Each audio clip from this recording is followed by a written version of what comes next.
rero uyu mubyeyi yahagurutse yatsa imodoka ye nk'uko bisanzwe, afata umwana we w'uruhinja amuryamisha inyuma mu modoka mu mwanya w'inyuma, ndetse bivugwa ko uyu mwana yarasinziriye. Rero nibwo baje gukora urugendo, ariko mu gihe bataragera aho bari berekeje baza gukora iyi mpanuka ikomeye kugeza ubwo imodoka yangiritse ku rwego rumeze gutya nk'uko muri kubibona ku mashusho. Rero mbere y'uko nkomeza n'iyi nkuru, reka nshimire buri muntu wese wakoze subscribe ku Ivuko TV, ari nako nibutsa nawe ugeze kuri ino channel yacu bwa mbere gukora subscribe kugira ngo tujye turushaho kubana mu nkuru zacu mu biganiro byacu bitandukanye. Rero nanone nongeye nkomeje kuri ino nkuru, mu by'ukuri ni inkuru yateye agahinda, ni inkuru yababaje abantu.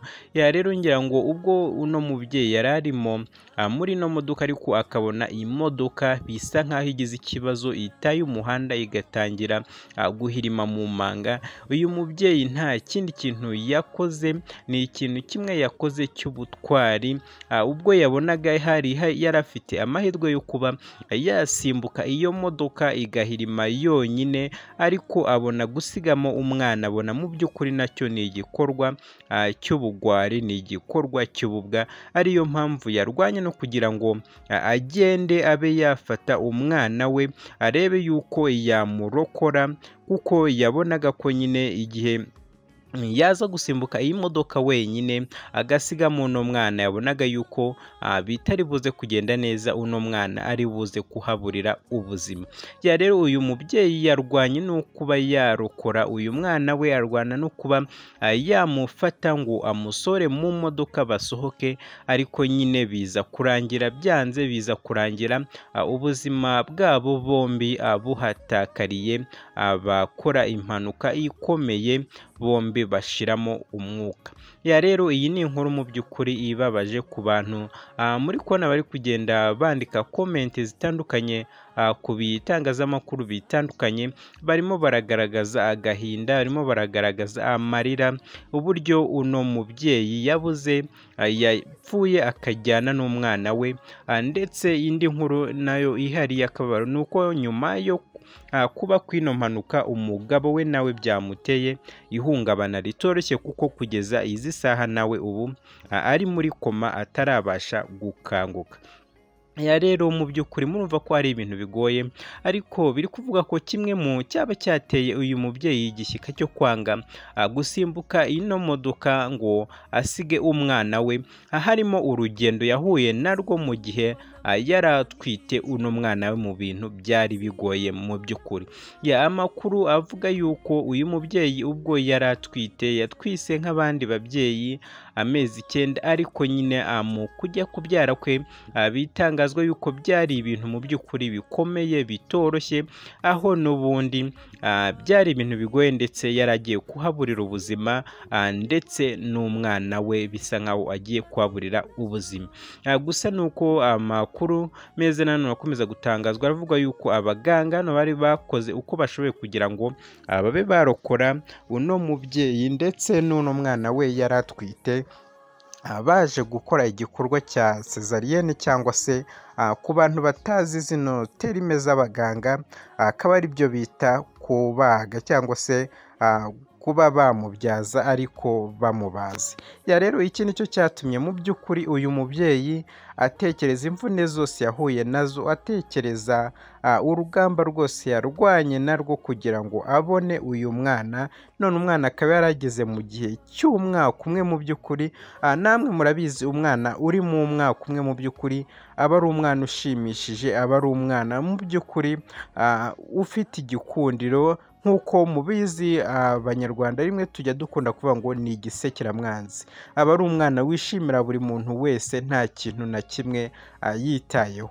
Rero ibi nibyo byaje gutuma uyu mubyeyi agerageza gukora uko ashoboye ngo arebe yuko yatabara uyu mwana we, ariko nyine biranga, biba iby'ubusa. Iyi mpanuka birangira ibahitanye bombi nk'uko murimo mubibona ku mashusho. Rero wenda reka ngaruke ku buzima bw'uno mubyeyi. Mu by'ukuri yari umubyeyi usa nkaho wiyubatse, ndetse yaba we n'umugabo we bari abantu bakomeye mu by'ukuri, barwanya urugamba kugira ngo biyubake mu buzima busanzwe, kuko uno mubyeyi yacungaga imari mu kigo gikomeye, ndetse n'iyi modoka yari atwaye niwe wayiguriye mu mushahara we. Gusa rero nyine ntibyaje kugenda neza.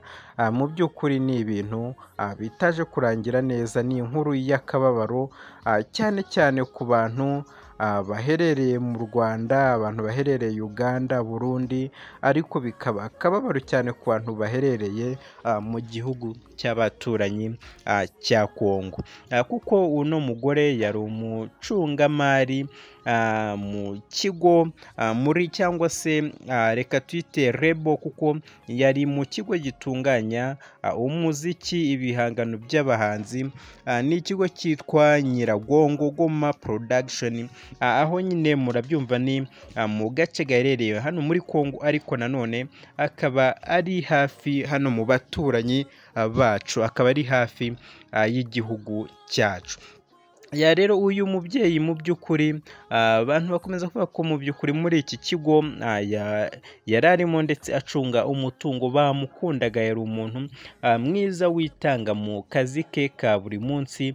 Ariko nyine nk'uko tujye dukunda kubivuga ngo hari igihe umuntu tuba tumukunze ariko Imana ikamukunda kuturusha.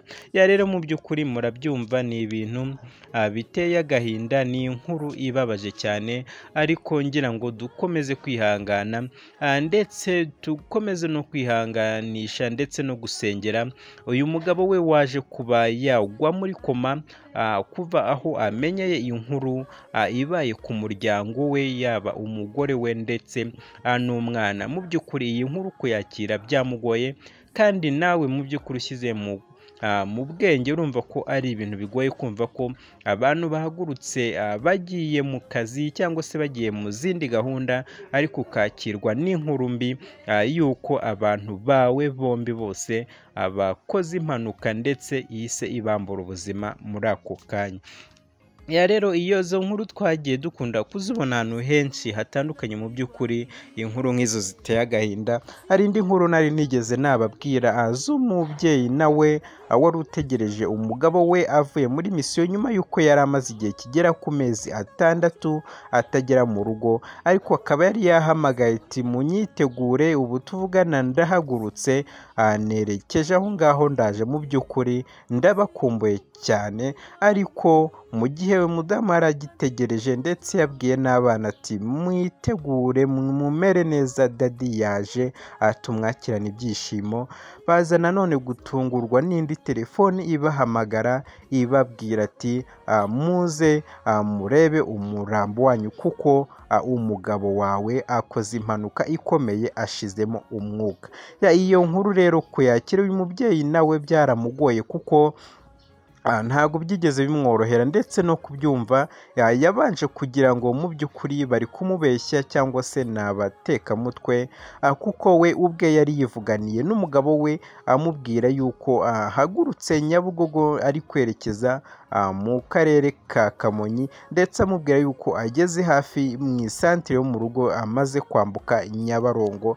Ariko nanone mu gihe haburaga iminota iri muri 30 ngo agere mu rugo, inkuru nk'iyo mbi uyu mugore aza kuyumva kuri telefoni bamubwira yuko umugabo we birangiye ashizemo umwuka. Rero mu by'ukuri murabyumva ko ari inkuru zibabaje, ariko dukomeza kwihanganisha. Mu by'ukuri iyi miryango iri kugenda ibura ababo muri ubu buryo, imiryango irimo kugenda igira ibyago ku buryo butunguranye, tubabwira ngo mukomeze kwihangana, kandi twizera yuko mu gitondo cy'umuzuko tuzongera guhura tugahoberana n'abacu bagiye tukibakunda. Kandi murabizi neza yuko ijambo ry'Imana rivuga ngo igihe kirageze kugira ngo Imana Imana itugarurire ibyacu byanyazwe n'umubisha. Ya rero reka mbashimire mwebwe twabanye muri iki kiganiro, mwebwe mudahwema kutwereka yuko mubana natwe, reka mbashimire kandi mbabwira ngo amahoro y'Imana akomeze kubana namwe.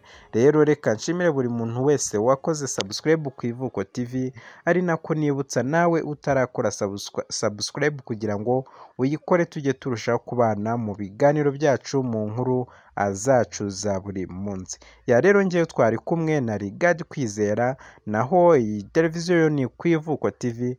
Ciao ciao.